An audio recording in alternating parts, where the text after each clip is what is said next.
दोस्तों इस वीडियो में तमाम बड़ी खबरों पर बात करेंगे। हम बात करेंगे कि इस वक्त तलब का हाल क्या है, हम ये भी बात करेंगे कि भारत का हाल क्या है, ये भी बात करेंगे कि भारत के लोगों का हाल क्या है। क्योंकि भैया हम तो हाँ ठीक है, लेकिन हम तमाम बड़ी खबरों पर बात करेंगे। लेकिन सबसे पहले अगर हम खबर की शुरुआत करें तो वह है ईरान के अंदर से एक वीडियो अभी आ रही है निकलकर, सोशल मीडिया पर वायरल है। इस वीडियो को पहले आप देखिए, फिर इसके बाद हम बात करते हैं।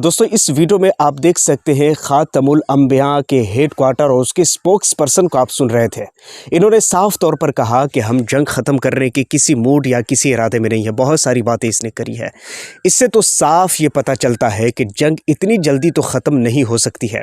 उधर बेंजामिन नेतन्याहू पूरी तरह से अपनी इज्जत बचाने में लगा है और पूरी तरह से वो किसी तरह सोचता है कि हम ये बात कहें कि भाई नहीं जंग नहीं ख़त्म होनी चाहिए, हमने शुरू किया तो हम शुरू करेंगे, हम ख़त्म करेंगे। बहुत सारी बात है। उधर ट्रंप, उसका हाल क्या है ये मैंने आपको पिछली वाली वीडियो में बताया है। ट्रंप पूरी तरह से तुल चुके हैं कि ये जंग ख़त्म होनी चाहिए, क्योंकि उसको पता है कि इस जंग से नुकसान किसका हो रहा है और किस तरह हो रहा है। पिछली रात जो तल अवीव का हाल हुआ था ना दोस्तों, इसका कोई जवाब नहीं है। अब देखिए वीडियो नहीं दिखा सकता, वीडियो की ज़िद मत करिए दोस्तों। वीडियो दिखाता हूँ तो कुछ लोगों को बुरा लग जाता है। नहीं आप जो समझ रहे हैं ऐसा नहीं है। वीडियो में दिखा सकता हूँ लेकिन यहाँ नहीं। आपको अगर वीडियो देखनी है ना तो आप इसी द फीड आउट के एक्स अकाउंट, जो कि ऑफिशियल एक्स अकाउंट है, उसको जाइए, वहाँ पर आप ज़रूर इंटर कीजिए। वहाँ पर तमाम वीडियोज़, फ़ोटोज़ और वहाँ पर बहुत सारी चीज़ें हम खबरें देते रहते हैं। अगर सबूत चाहिए तो आप वहाँ चले जाइए प्लीज़।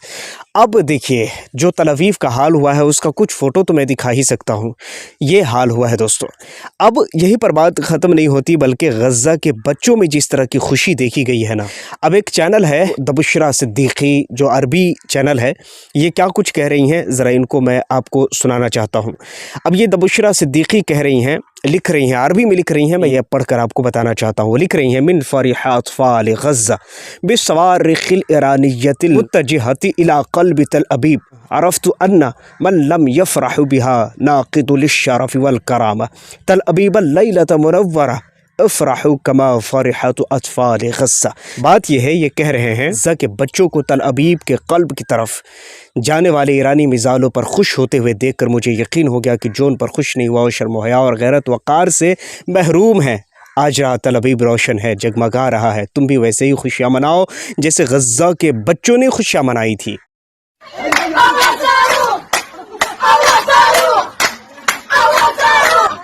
ये हाल है दोस्तों इस वक्त। यानी कुल मिलाकर ये कहा जा रहा है और सबूत भी है कि ईरानियों ने छोड़ा नहीं है। यानी कि पूरी रात उसने जो अवीव का हाल किया है उसे आप सोच भी नहीं सकते हैं।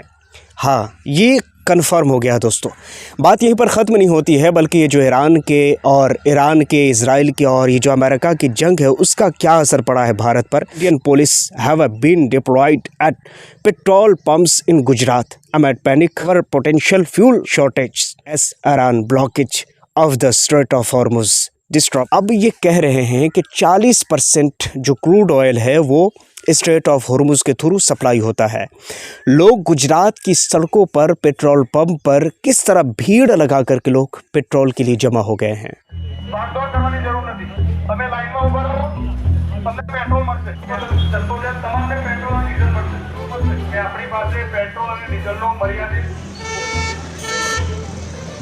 क्रूड ऑयल चाहिए, गैस चाहिए, ऑक्सीजन चाहिए, इन सब चीज़ों की ज़रूरत हो तो आप गल्फ़ से रिश्ते बनाइए और गल्फ़ से इंपोर्ट करवाइए, एक्सपोर्ट करवाइए, जो करवाना है करवाइए। खुद भारत के लोगों को अगर नौकरी चाहिए, मजदूरी चाहिए तो 90 लाख से ज़्यादा लोग गल्फ़ में जाकर कमाइए और फिर जब कमा कर आइए तो अपने ही देश के मुसलमानों को कहिए ये मुल्ला गद्दार है। समझ रहे हैं आप? उनको गाली दीजिए। अपने ही देश के लोगों को पकड़ करके आप बुरा भला कहिए। अपने ही देश के लोगों को पकड़ कर आप जो पाएँ वो कीजिए। ये हाल है अपने देश में। अब कुछ इसी तरह की तस्वीर आ रही है निकल कर दिल्ली से। देखिए अब दिल्ली के अंदर हुआ क्या है पहले मैं आपको ये बता देना चाहता हूँ। एयरपोर्ट पर एक प्रेयर रूम होता है जिसमें अगर आप इबादत करना चाहते हैं, नमाज़ पढ़ना चाहते हैं, या अगर आप क्रिश्चियन हैं या आप कुछ भी है, फॉर एग्ज़ाम्पल अगर आप कोई भी हैं, वो प्रेयर रूम्स अलग तरीके से उसको बनाया जाता है, एयरपोर्ट के साइड में उसको बनाया जाता है। वहाँ पर कुछ मुस्लिम महिला नमाज़ पढ़ने के लिए चली गई, तो माधवी लता, याद तो होगा आपको वो तीर वाली मैडम, यही तीर वाली मैडम चुनाव में भी खड़ी हुई थी, मगर जनता ने इसे नकारा है, जनता ने इसे हरा दिया है। अब यही माधवी लता उसी प्रेयर रूम में जा करके और भजन गाने लगती है, ज़ोर ज़ोर से गाने लगती है।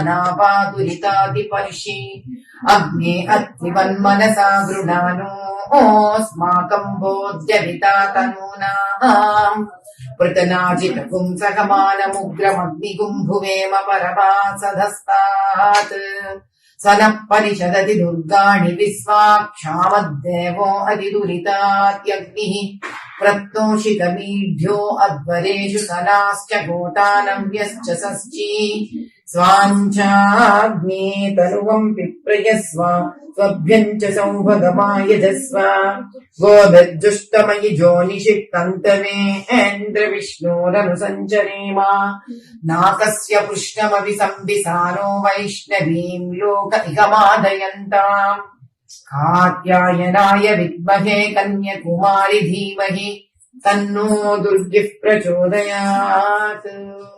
ओम शांति शांति शांति। जय बोलो भारत माता की जय। पापघ्नं प्रणतोऽस्मि दिवाकरम् आदित्याय नमः अर्काय नमः भास्कराय नमो नमः।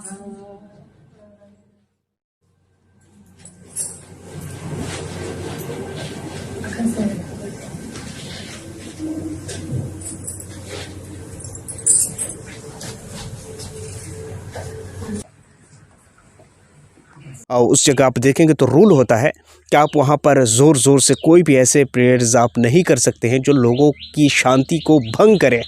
मगर ये माधवी लता है, ये कुछ भी कर सकती हैं। ये वहाँ गई और लोगों के मतलब मुस्लिम महिलाओं को नमाज़ पढ़ते देख करके ये सामने बैठ करके भजन करने लगी, वीडियो भी बनवाने लगी। समझ रहे हैं आप, ये हाल है दोस्तों। बाहर में जाने के बाद ना कोई मुस्लिम पता चलता है, ना कोई हिंदू पता चलता है। बाहर में अगर हिंदू भी है तो उसे पूछना पड़ता है मैनुअली कि आप हिंदू हो कि मुस्लिम हो। लेकिन अपने देश में ज़रा देखिए तो भक्ति का लेवल, क्या कहा जाए दोस्तों ऐसे लोगों को। मैं ऐसे लोगों को क्या ही कुछ कह सकता हूँ, आप ही बेहतर जानते हैं क्या कुछ कहना है ऐसे लोगों को।